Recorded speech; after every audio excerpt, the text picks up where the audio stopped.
the gold medallions on eBay or something.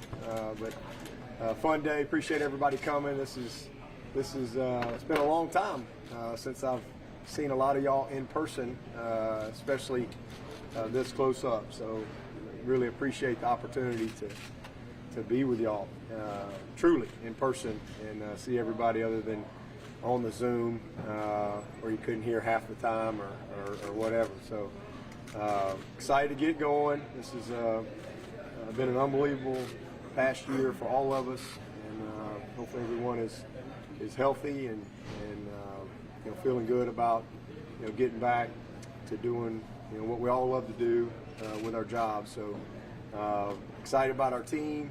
I think this is that time of year where there's always a lot of enthusiasm for every team. Same here, and for me, every team is like one of your children, if you will. They're all got your DNA, but they all have a different personality. There's always a different makeup. It's always fun to see them grow and mature and develop. And this team has really done a good job since January. We've got a good makeup. This is a very experienced team, one of the more experienced teams we've had in a while. We've been a really young team the last 2 years, and this team has a bunch of starters back, and a lot of lettermen, tons of lettermen. So I'm excited about that aspect of it, but we also have some really dynamic young players, some dynamic new guys just getting here, some really talented second-year players that got some experience last year. It's been a really good off season. The guys have been about their business. I think there's been a great appreciation for the opportunity to have a normal off season and to be able to train the way they wanted to train. This time last year it was, as we all know, an unbelievable challenge for everyone. Our team, from a health standpoint, is in a really good place, and thankful for that. So we've got a couple more weeks here, or I guess another week and a half or so with the guys, and then we'll be cranking it up. We're in our program meetings right now. Obviously got some media stuff here today, Thursday, and then a little bit of recruiting this weekend. Finish up our program stuff next week as coaches, and then players come in, and we'll get this thing going. So just excited about the team offensively. We got a lot of key guys back. This time last year, or going through the season, 3 of our best receivers didn't really play all year, and we're very optimistic about that group. I think this is probably as talented a tight end group as I've had since I've been the coach here. And even though we don't have the production to go with it yet at running back, I think this group has a chance to be really, really special. From a talent and competitive standpoint, I love the makeup of this group. We're offensive line. Last year our first group played a lot of snaps in a crazy year, and really only had 6 guys that we felt like could really go win for us, and a combination of just inexperience and being young. But we've recruited really well at that position, and I love the development that I've seen, and I'm excited about the depth that we're going to have there. Our quarterback position, obviously DJ got some great experience last year. He's a tremendous young player. He's hungry to go be the guy, to go do it, and I love that. I love that hunger that's in his eye. Tyson, the good news on him is we're going to get him back. Initially, it's a tough injury. You don't really know, but he's been phenomenal with his recovery. So we're going to get him back sooner than later, and certainly back before the season is over. He's going to have an opportunity to be back with us, and it's a big for us. Obviously, we had Bubba and Will. Certainly, we're hopeful that we'd get both of them, but we felt like if one of them made it, we were going to be in a much better spot. So this is a state champion winning quarterback. He's a great athlete, as we know. He's a wrestler, he's a great baseball. He's a professional baseball prospect as well. So this is a winner that's coming in here and a great athlete. So that really helps us out. And then the development of Hunter, and then Billy Wiles coming in here, also a state champion quarterback from up in Virginia. Really excited about him as a young prospect. Turned down several Division I offers to come in here and take a shot here at Clemson. So I like where we are today. Better than where we were the spring game. The last time I think we met. We're in a much better place and very optimistic. And part of that is, again, where Tyson is right now and kind of where we think he's going to be. So, and then defensively, it all starts up front for us. It's been it's been a couple years since I can say that we had this type of experience and depth. Seems like the last couple of years we've been, really young, really inexperienced, kind of growing through the fire a little bit, and we've got 7 guys back that have started in the defensive line, and that's an exciting thing. So hopefully we can get a little lucky and stay healthy. We've got 5 guys at DN that we consider starters. They've all started. They all can win at a high level, and then Tyler and Brzee inside. Both of those guys. Tyler's going to be a third-year player. Brzee, a sophomore. All those guys got some wounds and scars and thick skin and have been through some battles and really have a lot of football knowledge. So I'm excited about that. And then, a guy like Rook, I think, is right there. He battled through injuries last year, getting E.T. back. Darnell and Cape and Peyton. I mean, we just got a really good group inside. So just like our depth, I like the experience of the depth and the functionality of it. And then we got everybody back at linebacker, and then some.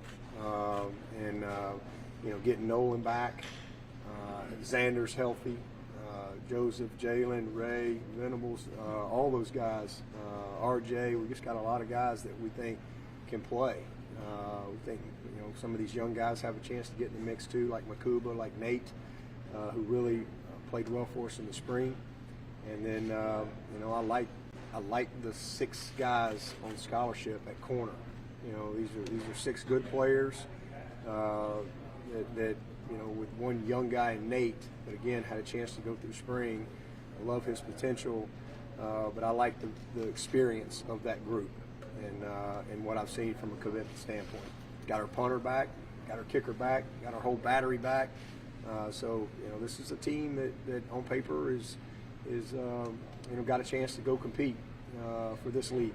And if you can compete and win this league, then you have a chance for other things. So we got a team meeting this afternoon, and excited about getting with those guys and seeing them finish strong. Academically, they've done a great job. We had the highest spring GPA we've ever had in history around here, and that's a sign of good focus, good leadership of these guys. Again, it's been a great summer as well, as far as what the guys need to do accountability-wise, any issues, and I'm thankful for that. But the staff has come together well.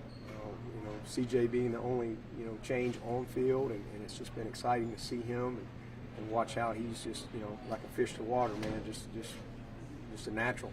And it's probably the most changes we've had, or it is the most changes we've had probably since 2000, maybe 11, maybe 10 years or so, as far as just new people, new roles, in our support staff areas and things like that, because of some opportunities for guys at different places and so forth. But it's a good group. We got started yesterday with our all-in meetings and had a great first day, and kind of getting everybody on the same page and ready to attack this season. Any questions? Dabo, you just mentioned C.J. Spiller. Is it kind of almost a full circle kind of feeling for you, and the fact that you've credited him as being kind of the first 5-star that kind of got the program jump-started, and now he's out there recruiting 5-stars to keep you guys on the top? Yeah, it's just awesome. I mean, it's, again, I'm old enough now to all these guys could be my kids, and you meet them. I mean, I've known CJ since his junior year in high school, and just watching that whole process, You know, all these guys. I think we've got 22 former players on our staff in various roles, whatever it may be, from coordinators to position coaches to Paul Journey to strength conditioning, whatever it is.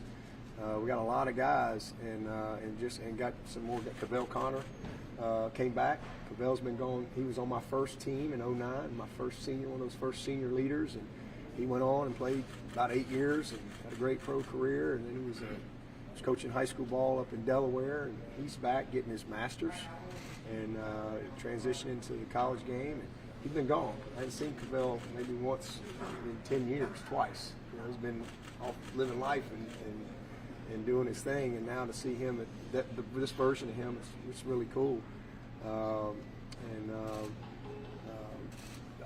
Taj Boyd is not an official guy for us, but we hope that will be somewhere here soon, that he can be a part of our staff. I mean, how cool is that? You know, Dandy Dozen, and to see him, the 30-year-old version of Taj Boyd, and a lot of life and water under the bridge. It's just super exciting. And then CJ, I mean, he's a man. He's married.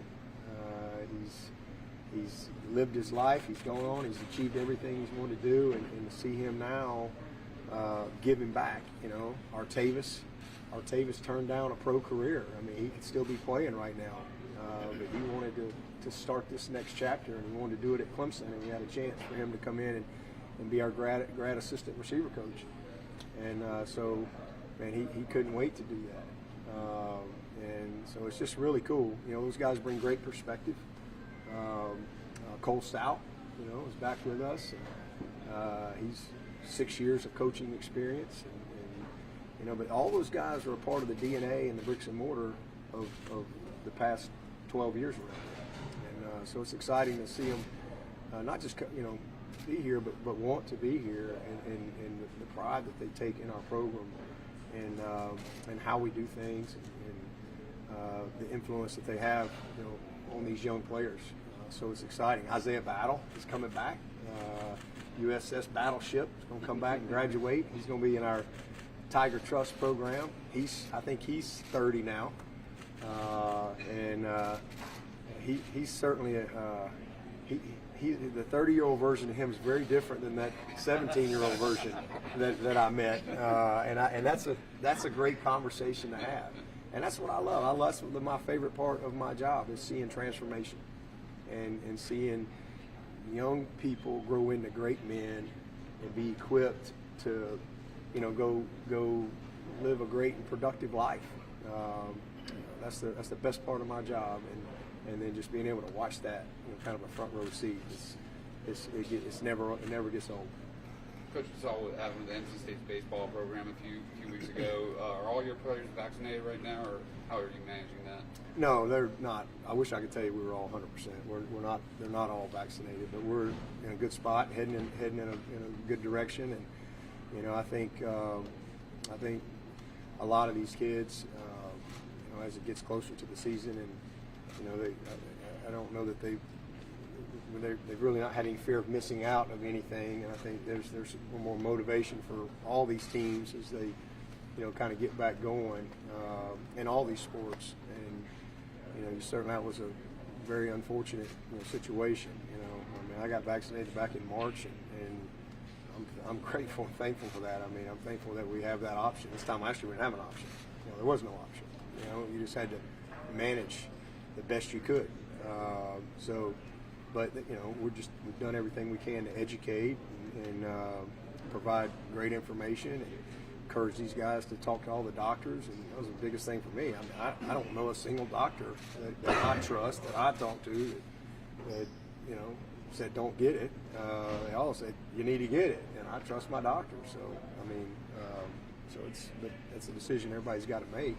But we certainly have, I think, done a great job of trying to educate and make it available and all that type of stuff. And again, our team's in a good spot, not quite where we need to be, but I think we'll get there. Dabo, how much of that messaging is playing time and possible impacts on games, because they're not going to be rearranging the schedule? Yeah, I don't really think. I think they know. I mean, I don't really have to message that. I mean, I think it's just kind of, it is what it is. You know, like I said, last year everybody had to mitigate, and now there's a different option, and you don't have to do that. So you know, they don't have to say, okay, well, we'll just reschedule this game or just forfeit the game. And they didn't reschedule that World Series, so you know, you just miss out on opportunities. I think everyone knows that, especially with what we dealt with last year. I mean, we had coaches miss, we had players miss, and it was really, again, nothing you could do about it. You just did the best you could do. You just did the best you could. But you know, you can mitigate that away this year. That's a different option. So I think our guys, they get that. They understand that. Do you have a Justin Ross update? Yeah, he's doing great. You know, he's hopefully here in the next day or so we'll kind of have the process complete as far as you know, all the legal and all the. It's just a, you know, anytime you have a complicated medical issue like we have with Mike Williams and so forth, there's always a lot of I's and a lot of T's and a lot of you know, people that have to sign off on those type of things. But so that's kind of where I think it's at the finish line. Very optimistic about that. But he's great. I mean, he's had a great summer. I mean, there's nothing he doesn't do. He does all the lifts that everybody does. He does all the running that everybody does. He does all the training.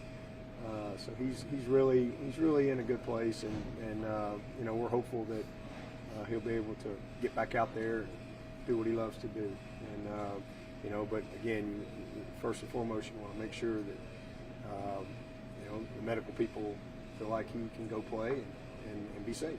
What did his doctor in Pittsburgh? What did they say? What can you tell us that they No, I don't think I'll get into the specifics of what the doctors say and all that. You know, I think we'll just kind of wait until we get the full report and the full process over, and then we'll talk about it. How happy were you when you found out that Will Taylor was going to stay at Clemson, and then what role realistically do you see him having in the Clemson offense? Oh, super excited. I mean, you know, this is a really good player, and he's going to be a quarterback for us. And you know, eventually, I think he will. Eventually, long term, I think he'll end up playing the slot for us and being a returner and a lot of different things, and just being a dynamic guy. But he'll always have his hand in the quarterback spot, you know, for his whole career. But for this year, we're gonna train him and build a foundation, and you know, because he can do it. I mean, it's not a myth. This is a guy that he could play his whole career at quarterback. But I think, you know, for us, you know, again, it's just one of those things that you go back to 18. You know, I can't remember who asked me the question after the spring game. Like one of y'all asked me if I'd ever been in such a dire quarterback situation. And I said, man, y'all got a short memory. I don't guess y'all remember 2018. We had Trevor as a freshman and Chase as a redshirt freshman, and Hunter Renfro was our third teamer. That was pretty dire. And Will Spires was our fourth teamer.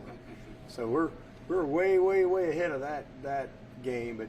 But I learned a lot in that, you know, especially kids, you know, transferring and things like that. I mean, you better have a plan. But Will's a guy that 3 years from now, all of a sudden you need a quarterback. He can go play quarterback and have a foundation of it. You know, as with Hunter, we were behind the 8 ball a little bit because he was an option quarterback in high school. And so, you know, ball handling, zone read, this type of things. He had a little bit more of a learning curve. Whereas everything we do is very natural to Will. And he can throw the football, and he can do it all. He brings a lot to the table. So he's a different dynamic, a different dimension at the position. And I think he will bring something to the table for his career, you know, there. But always kind of give us that guy in the back pocket that if we get in a bind, you know, here's a guy that could go win for you. So we're incredibly excited that he's here, and so is Monty. We got us a great young player, and it'll be fun. It'll be a lot of fun, and you know, Will turned down a lot. I mean, this is what he wanted to do. This was his, you know, he grew up. He's wanted to play at Clemson. He wants to run down the hill. He wants to play for the Tigers, and he values this experience. got a wonderful family, and just excited to have him be a part of it. And what can Will and then DJ and the entire quarterback room learn from having a guy like Todd Boyd around if and when he's added, officially added to staff? Perspective, he's been there, done that. The good, the bad, the ugly, you name it. He's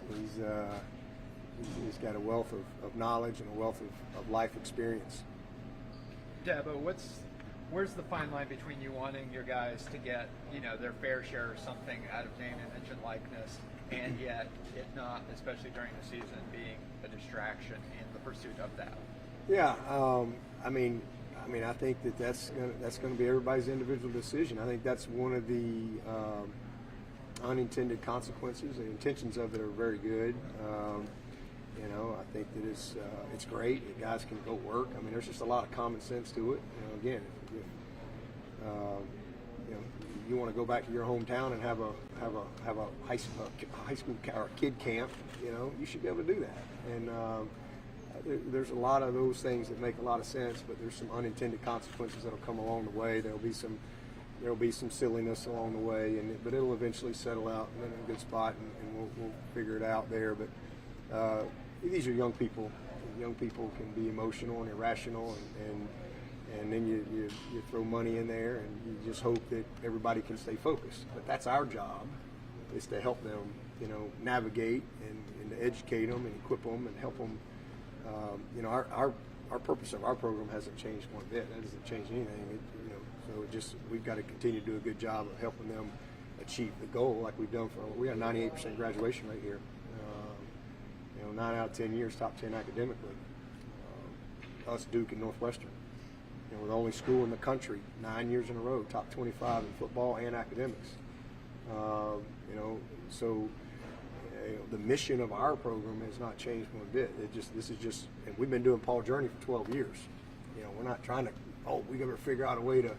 We've been doing this for a long time. This is just another one of those tools we have to help them acquire and help them navigate, because there's going to be a lot of questions, because we can't facilitate, we can't coordinate. We can just educate and help them navigate and make sure, again, they've got the tools they need, because there's laws, there's taxes, there's things like that. And I worked all through college. There was never a day that I didn't work in college, never. I was either cutting grass, umpiring baseball, or cleaning gutters. Did that all through college. I didn't have any choice. But I never went to Coach Stallings and said, "Hey, Coach, I'm going to miss that practice. I got to go clean these gutters today. I won't be there." That was, So the biggest thing is making sure they know the rules, because there are rules in place, and that they're transparent, that we provide them with great resources, and it's on their time. It's got to be on their time. But you just hope that that doesn't become the focus, because it's very short-term money. And if you hope that short-term doesn't become the focus over the long-term value of your education, your experience, your development, but that's certainly a potential consequence for some kids. But hopefully we can do a great job as a program in helping they get off track. Kind of having the bumpers on that, like some of y'all needed some bumpers on that bowling lane out there. But it's kind of our job we all know what the target is, to make sure we got the proper bumpers on the lane. Because they get that way every now and then. That's our job, to help navigate and keep them on track. Dabo, after the NIL came to be, a lot of people were resurfacing old posts from you about quitting before players get paid. How do you react when people start saying that when that was so long ago? Well, first of all, we live in a world now where not everybody does much research.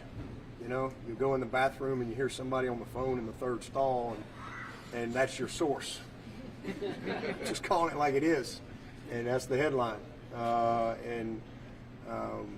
think people hear what they want to hear, and then unfortunately a lot of people write what they want to write, that will fit the story that they need, and it's just not accurate. I've never had a problem with name, image, likeness. I think it should have been more. If I'd have been the czar, I'd have done it differently, because I don't think everybody's going to have much opportunity with it. Some will, but not everybody will have opportunity. I would like to have seen it tied to graduation, education. 1.7% of these kids go to the NFL. That's a fact. 98% of them are not going to go to the NFL. So I would have strategized a little differently, but I didn't get a vote in that. It is what it is, and the other fact is 80% of NFL players within 2 years of being done are bankrupt and divorced. These are mid-20s to 30-year-olds. So now we kind of brought all this to the. So my goal and what I have always valued is education and graduation and the development process as a man. That's my passion. That's what I've always valued. So what I said, whenever that was, I still say, I'm against professionalizing college athletics, where we get away from the collegiate model and the value of a degree and the value of an education. And I've never ever said I'm against name, image, likeness. I think it's a lot of common sense. I think it could be more. I think it could have been tied to more to the education process, and so everybody would have had a little more opportunity. But I said that whenever it was, but people hear what they want to hear. So I just laugh about it. It's really, what else you gonna do? I guess I could go. I guess I should sign up for Twitter, and I could be one of those people, and I could just go back at everybody, and spend my life, correcting whoever's putting crazy information out there. But it just comes with the territory. But you know what? It just means we win. Because if we weren't winning around here, nobody even talk about it. Coach, how good was it to finally be able to see some of your recruits in person? That was awesome. I was telling, I've been talking to you. We signed 3 people I'd never even met. Makuba, was he one of them? Makuba, not only have I not met him, he had never even been to Clemson. He tried to commit like in August of last year, and I wouldn't let him. And coaches are all mad at me, and I'm like, look, the kid he's never even been here. He doesn't. And I kept thinking it was going to open up. Like maybe in October they would open it up, let kids come into games, and then all of a sudden, okay, he's committed, and then now he wants to go visit everywhere, and I was like, let's just see what happens, and then finally, when I guess it was about October when they said, all right, they're not gonna. It's closed till January, and the kid's supposed to come to school, and I'm like, well, I said, Andrew, you're going to be my first ever guy ever that I've never met, and you've never been here to come be a Tiger. But what an awesome kid! And literally, so the first time I met him was in January when he got here with his family. I'd never met Bubba Chandler ever. He'd been committed since I guess April of 20 maybe, and then somewhere in that range. And I met him when he came in for our camp this summer to work camp. First time I'd met him. It's just I never met Nate till he got here. So just a crazy experience. You felt like you knew him. Thankful for the Zoom and the technology that allowed us to still kind of be connected. But that was a unique experience. But a great group of guys. The mid-years that came in did an awesome job academically. We had the highest spring GPA we've had ever, and those guys did an awesome job. And then the guys that came in this summer, it's been good to see them get off to a good start. Now, some of the assistants were saying this was the most physical spring that there's been since they've been here. Would you agree with that? How did that kind of come with that? I don't know about that. I think we just kind of. I think it was physical from the aspect there was a lot of competition. And a lot of veterans, a lot of lettermen, a lot of guys, again competing for opportunity. But we didn't really structure practice any differently. But the intensity was definitely the way you'd like it to be. I think we got better, made a lot of progress. So speaking of Makuba, how's he doing with his rehab on his arm? He's great. He's ready to go. Dabo, is the transfer portal different than what you thought it would be when the concept was first sort of hatched? No, that's about what I thought it'd be. Crazy. I mean, you know, that's another thing. I don't get a vote in those things, but you know, I would have liked to have seen that different. You know, because again, young people make emotional and irrational decisions, a lot, not all the time, but and now you throw in. You know, you've got name, image, likeness. You've got tampering. You've got no reason for pause, no consequences. You know, the grass is greener, and it's really not. It's the grass is, you know, green where you water it.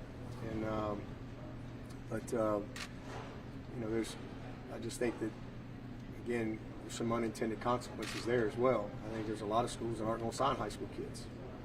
And, you know, there's a lot of schools that are just going to sign transfers because now the transfers now there are consequences, right? Because now they've already transferred. So, which I don't understand that. Like, why is it a one-time transfer? I mean, can you not? I mean, you only screw up one time, like make a bad decision, or a coach can only pack up and leave, or only one coach can be mean to you, or whatever. I mean, why does it matter? If you're going to open it up. But no, I think it's crazy.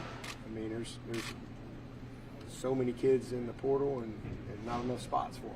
So again, I think the intention is good, and I agree with allowing everybody to be able to transfer. I just personally would have tied it to education again. I would have tied it to, okay, you can transfer anywhere you want, anytime you want, but you sit here. But guess what? When you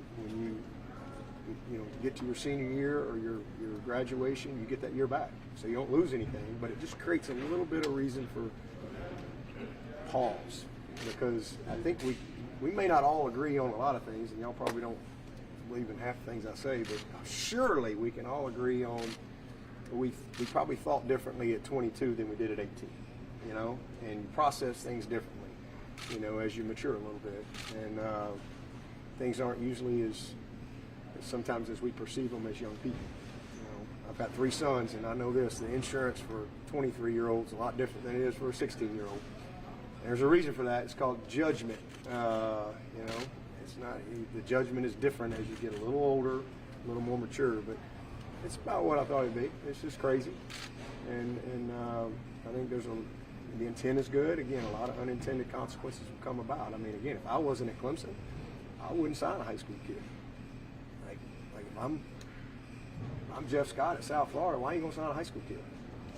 Because if they're good, somebody's just gonna take them right off your roster. You know, but if you go sign a bunch of transfers that fit what you want, they're there. You know, because now there are some consequences. So it's just, you know, and I don't think that's good. You know, I think there'll be some dynamics that'll come about that you know, but that'll create some consequences not everybody foresaw. But you know, I'm not against anybody being able to transfer. I think that's great. I just think with no reason for pause, with NIL, with agents, with tampering, with you name it, no consequences, it kind of leads to no conscience, if you will. Dabo, what was it like to hear that Justin Foster would be back, and what are you going to need to see from him leading up to the start of the season to know he's going to get? Oh, I've already seen it. I've already seen everything I need to see from him. He's an old savvy dog, man. That guy's a ball player. He's in a great spot, great shape mentally. He just walked by a second ago. You know, that was a great call. I didn't expect that one in May. And the funny thing is I told him in January, I said, why don't you just wait till May? I was like, what's going to change between now and May? Today. And, you know, but he was just ready to move on and just didn't cut. And then all of a sudden, by the time May rolled around here and he'd gotten out in that real world a little bit, and then he's feeling great, and he's like, you know what? I think I want to play. He said, can I still come back? I said, yes, sir. Come on back. We'll take you. So that was a great call, and I'm excited for him to be able to finish the way he wants to finish. And he's just such a leader. He's one of the most respected guys on this team. He's one of the strongest guys. This guy is strong, and he just brings a ton of experience, you know, to the position to go along. I mean, you got 5 starters back at DN. So it's a lot like that 2014 team when we were rotating Shaq and Vic and Corey and Tavares and Dodd. We had all them guys and Dan Brooks, who's sitting in there, and he's got the only guy that had really separated was Grady. And so then it was like, okay, well, who's going to run out there first? Is it DJ Reader? Is it Carlos Watkins? Is it Deshaun Williams? All them guys still in the NFL. Is it Josh Watson? Who is it? And man, Dan, I never even knew. A lot of times who was running out there until they ran out there. Because Dan I think he'd stand up and watch how they walked through Tiger Walk before he'd make a decision all the way through pregame warm-ups on who was going to run out there first. So Justin brings it. I mean, that's just like I said. It's like having Skowski back and Nolan back. I mean, it's incredible to have that type of experience and leadership and commitment on that side of the ball.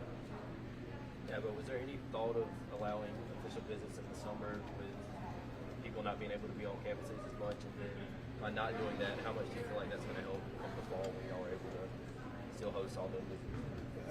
No, there was no fault to that. We just, again, there's nothing wrong with that. That's just our philosophy here, or my philosophy, and what I believe in. I think we've done all right. We've done okay, and so we just believe in what we believe, and we have our process. Like everybody has a process, the way they do things, and to each his own on how you want to do it. But for me. Kids that are really interested, they'll come see you, and if they're not coming, they can't come on their own. They're probably not going to come for 4 years. And for us, it's just been something. I mean, it's not just this year. It's been, I don't know, 4 years or however long it's been that you could do the official visits. And I've just always believed in doing that in the fall, and so. That's just what I believe. It doesn't mean I'm right. It's just that's what we believe here. It's what we do, and we've done okay with our process. Dabo, do you ever worry about maybe the kid that wants to come on an unofficial visit, but they simply just don't have the funds, don't have the economic means to get here on their own? Yeah, well, they can be patient. We'll bring them in. When we get to that time. I mean, we've done that. We've had guys like that. We do official visits, but we just have a time that we do that.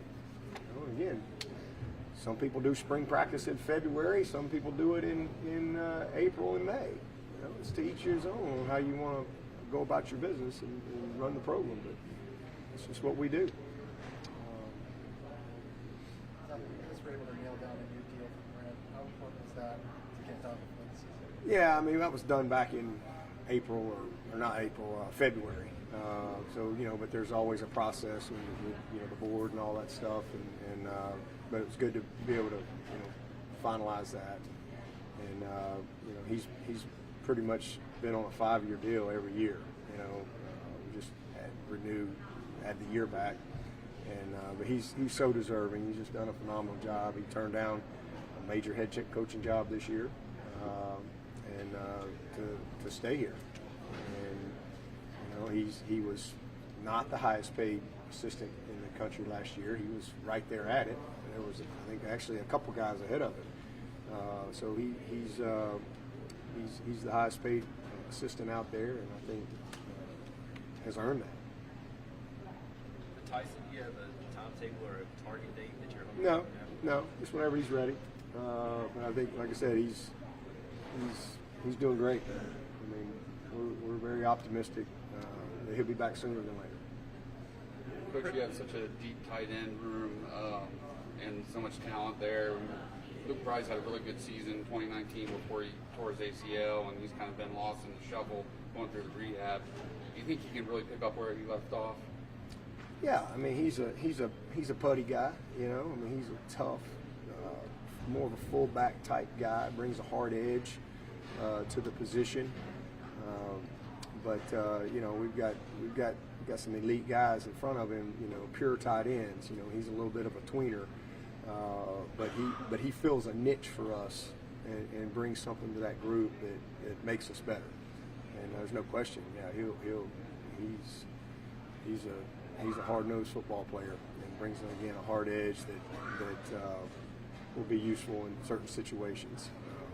So we're glad to get him back and get him healthy. It looks like they're pretty serious now about momentum for a 12-team playoff. Your thoughts? Not surprised, and I mean, I'm not for it, but I wasn't for the 4-team. I don't ever get it right, but we just kind of keep on keeping on. Again, I was back when you asked me before. I'm like, nope, not for that either. I love the college game, and I loved it when it was a big deal to be top 25, top 15, top 10, and, go win the bowl game. Yeah, a couple teams over here might, somebody's going to be the national champion or what. I mean, it's 130 teams, so I just always loved that. And I knew that when it went to 4, it was going to become all about the playoff. And when it goes to 12, it's going to become more about the playoff. But that's inevitable. It just is what it is. So, some people will say, well, you've been to the playoff. Well, I mean, if we can get in with 4, we're going to get in with 12. Our odds aren't going to go down. So it's not about that. Our team isn't for it. I met with my team. Our team wasn't for it. They don't want to play more games. And to be honest with you, I don't think there's 12 teams good enough. So you're going to play more games just to play more games. And I think the more you expand it, the less important the season becomes. And again, the more you become the NFL. As far as, all right, you're in the playoffs. Well, why play Trevor in this game? You're already in. Just play the other guys, And the more all of a sudden now you're not in the top 12, kids just aren't playing. I mean, I just think there's, again, unintended consequences. I get it, and I know why it's happening. It's going to happen. I mean, there'll be some, I don't know if it's 12 or whatever it'll be, but I think the bigger question is, where's college football going from a structure standpoint? I think that's, if it's a 40-team league, I can see, 12-10 might be kind of fun. But, with 130 teams for one trophy, it's not like basketball where you can get 2 or 3 guys and this team over here and get hot and make a run in a tournament. This is a different deal. This is a game built in the trenches. There's not enough big, strong men in that offensive line and defensive line, to go all over the country to have many teams that have a shot at winning the national championship. So, and to me, it was never really about that, in college football. It was about the experience. It was about your team. It was about having the best season you could have. And I always, appreciated that. But that's just not where it is now. It's going in a different direction. And, just tell me the rules, and we're gonna go and we're gonna have fun with it. So I think it'll be a different experience. It'll be fun as well, but there'll be some things that some people aren't going to like, as a result, and that just comes with change. But as far as I'm concerned, hey man, we're gonna just get whatever the rules are. We're going to get our team ready to go play and compete. And if it's 12 teams, hopefully we can compete to be one of them. If it's 25, if they break off and have a Premier League, and if you don't do well enough, you get relegated to the other league. I don't know. Isn't that what they do in soccer? Maybe we should do that. Maybe we should have a 40-team Premier League with a 12-team playoff, and if you stink, you get relegated to the other level or something. I don't know.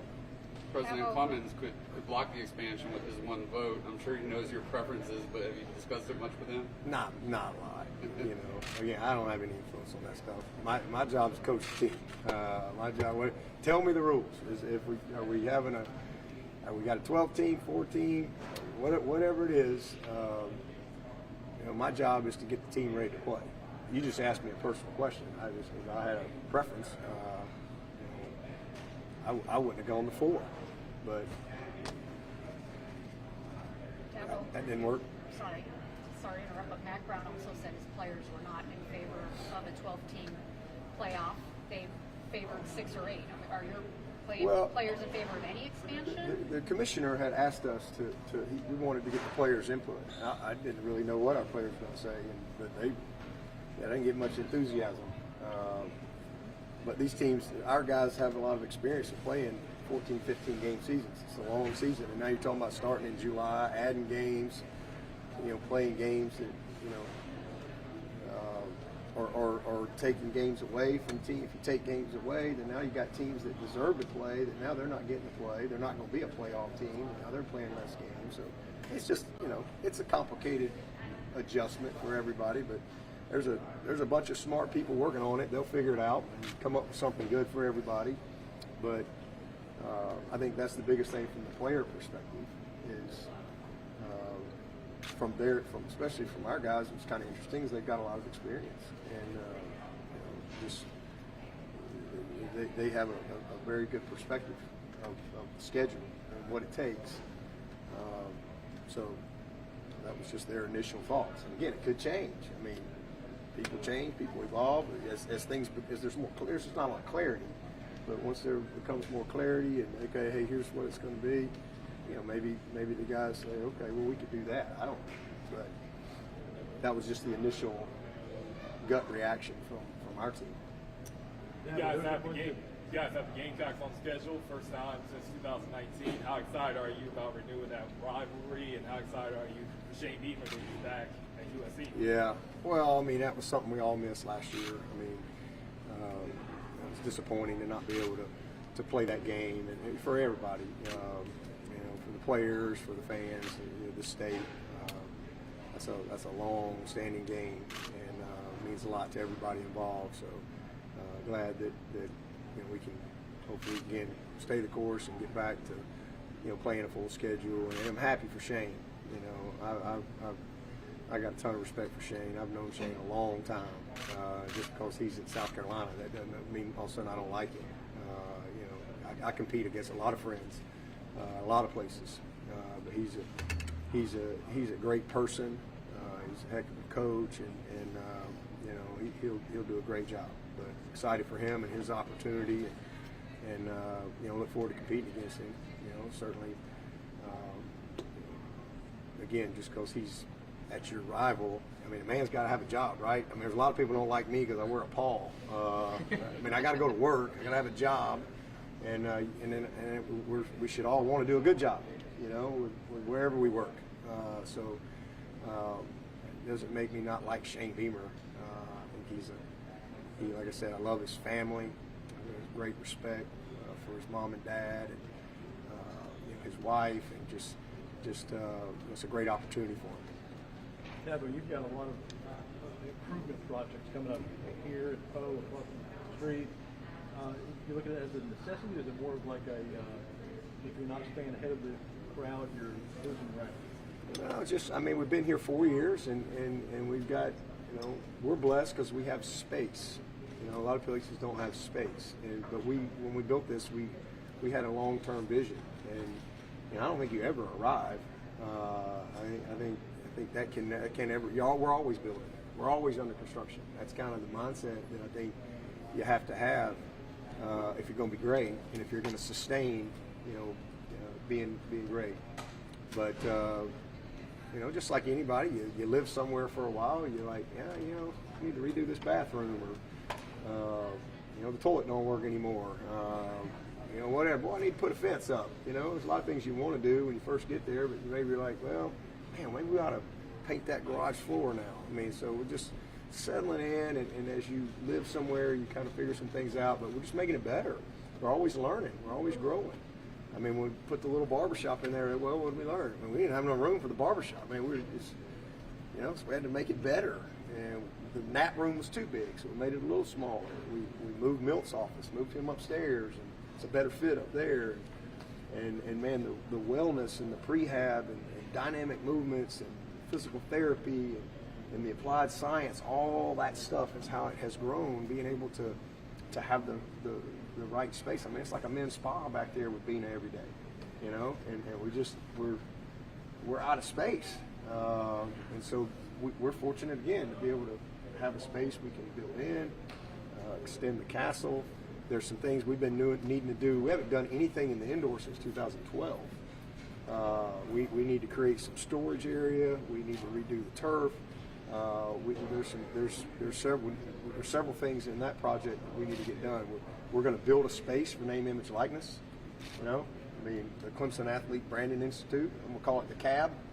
You know, because what does a cab do? It gives you a lift to your destination, right? But guess what? You got to pay the toll. You know, we can't do it for you. You know, you got to pay the toll. You got to do the work. And so we're going to build a great space just outside the weight room over there. Really excited about that because it'll be a living, breathing space. It's stuff we've been doing forever. Just like Paul Journey when we built the Paul Journey space. You know, we've been doing it forever, but when we came here, I was like, I want a space. And so, you know, things change, things evolve, and so you have to adapt as you go along the way. And so this is just helping us continue to, you know, live that out right there. Best is the standard. With Xavier Thomas, I think he tweeted out he's down to about 265, and I know that he was looking to drop a weight. Do you feel like that's a good weight for him? Do you feel like he's in a really good spot right now? He's in a great spot. He was like 290 this time last year and couldn't run, couldn't practice. He was in a bad place. You know, he had issues with COVID. He had you know, couldn't train, isolation. Then he had strep throat. I mean, it was just a really tough thing for him. And so he was so far behind, you know, and you know, just physically. And then when you're not where you want to be physically, it affects you mentally, and it's a challenge. But he's in a great place.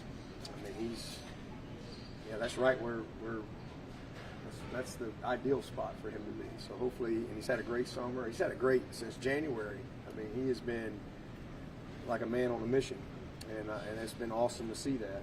And hopefully, he can have the type of year that you know he wants to have. We want him to have. We know he's capable of having. But I'm excited for him and that whole group. When you look at the kind of quarterbacks that have come under Brandon Streeter, and obviously they're talented, but what has he done to just kind of help them hone in on that talent, really develop, and put up big numbers in games? Well, I think the biggest thing is evaluation and getting the right people in here. You know, I mean, Street's done a great job, and then just our process of development at the position. You know, how we meet, how we practice. You know, I mean, the structure of our practice is a challenge. I mean, it's you don't just get to go out there and run the scout team, go against the scout team. I mean, we're a lot of good on good, you know, when it comes to team pass and 7-on-7, and he's one-on-ones, and you don't have a lot of room for error on our practice field. And so to be able to have that is a great resource because it allows you to really coach them at a high level off of tape. And then, but it goes back to the mental makeup and evaluation process, like who's coming in here, what's their love of football, what's their love of preparation, all those type of things. And Street's just done a great job, of that whole development process that we've gone through and kind of meeting them where they are and then getting them where they need to be. And DJ is just another example of that. Just a brilliant football mind. He's an incredibly gifted kid mentally. Gets it. Loves to prepare. I mean, loves to prepare for the game. I tell the story. I don't know if I told the story or not, but I got the call from Danny Poole last year on Thursday before the Boston College game that Trevor had tested positive and wasn't going to be able to play. And I'm like, oh my gosh! I mean, it's about lunchtime, and I was like, man, I just kind of took a deep breath. So I walked down the hall of the office staff room, and they could tell something wasn't right when I walked in. I said, Trevor's out. And they're like, what? And then I said, yeah, which means he's going to be out next week too. We're going to Notre Dame, so it was just kind of like, oh boy. And then so I told them, and then I said, look, I told Streeter, I said, I just talked to Trevor before I walked in. I said, hey, I'm gonna call DJ. I said, I want to sit down and talk to DJ. And he said, well, Coach, he's in the quarterback room. I just saw him in there, and I'm like, really? And so I walk out and I walk in the quarterback room, and he's got his phone right there. He's eating some lunch, and he's in there. You know, he's the backup. You know, but he's in there as a true freshman, and he's by himself, and he's watching tape. He's preparing to go play Boston College, and I just think that's all you need to know about DJ. I mean, you know, he was preparing to start the game before he even knew he was going to start the game. And it takes a special little makeup for a young guy. But that's, again, he came all the way from California here to back up Trevor for a year. He could have probably started at 127 schools as a freshman, but he really valued who we are as a program, and he really wanted to come and learn. And I just think that tells you his mental maturity at a young age.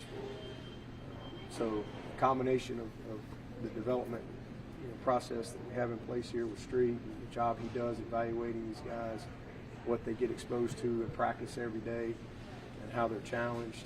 And that's been a good combination for us. Outside of Justin or Frank and Joe and Bo Collins, are they all back healthy? Yeah, everybody's in a good spot. You know, Bo had a little foot issue right at the beginning of the summer, but he's doing well. That's a position I'm excited about. Like I said, three of our best players didn't even play. I mean, Ross and Ngata and Latson. I mean, they were. I mean, we just couldn't catch a break there. So it was a crazy year that year, but that way. But hopefully we can be a little lucky, and our depth is totally different. The development of Joe coming on, Bo and Dakari, man, those guys are going to be rock stars. And I haven't had a chance to see Troy yet because he wasn't here in the spring. So I'm excited to see him once we get out there. But it's a really, really good group, and if we're fortunate enough to get that number 8 back out there, that ain't going to hurt us either. Take 2, 3 more. Might not know the answer to this yet, but Dietrich Pennington, do you know if he'll rep guard or tackle? Both. I mean, he'll do both. It's like Marcus Tate will do both. We cross-train those guys all over the place because you just want to get the best combination of guys. But I tell you what, man, Dietrich and Marcus and Tristan Lee, and then Linthicum is he's the small one of the bunch, and he's a giant of a man himself. But those 4 guys it's about as good looking a freshman group as you're going to see in the offensive line. Man, really, really thankful that Ryan and Marcus was able to go through spring. So excited to see Dietrich when we get out there. But those guys will cross train. Because again, we got to figure out who's the best 5, who's the next 5. And if it means moving a guy to get the best, there's all kind of things you got to look at. But he's capable of playing either one. Not everybody's capable of that. You're not going to put Bockhorse out there to tackle. You're not going to ask Trotter to go out there and play tackle. And not that they wouldn't give you all they got, but that's not what you're going to ask them to do. But we've got several guys that could play inside and outside, and I think that's the type of versatility that you like to have in an offensive line. Take 2 more. What about that analogy with Chase Price in the year that he was here? Do you feel like you have a backup right now that could be that guy where Tyson's the backup? But with Tyson, like to start the season? To be determined. That's where we got to go spend a month of camp figuring out between Hunter and Will and Billy Wiles. Good news is we've got three really good young prospects right there. But, I feel great about the season as far as Tyson goes and getting him back. You obviously knew Darren was going to transfer somewhere, but was it a surprise that it was Georgia that you went to? No. I mean, they're a great program and do a great job defensively, and it's a good opportunity for him. I'm just happy that he's at a good place and has an opportunity to finish up hopefully strong. I love BK and wish him all the best, man. I mean, in every game but the first one, I'll be pulling for him, and really want to see him do well, and hopefully he'll be able to achieve all the dreams the way he wants to. All right, thanks everybody. We'll see you all in Charlotte on Thursday. All right. Thank you. Coach. All right, I don't even need to go to Charlotte. We don't know. Ditto. That's every year. Just got 8 hours back. Ditto. Redundant questions. Yeah.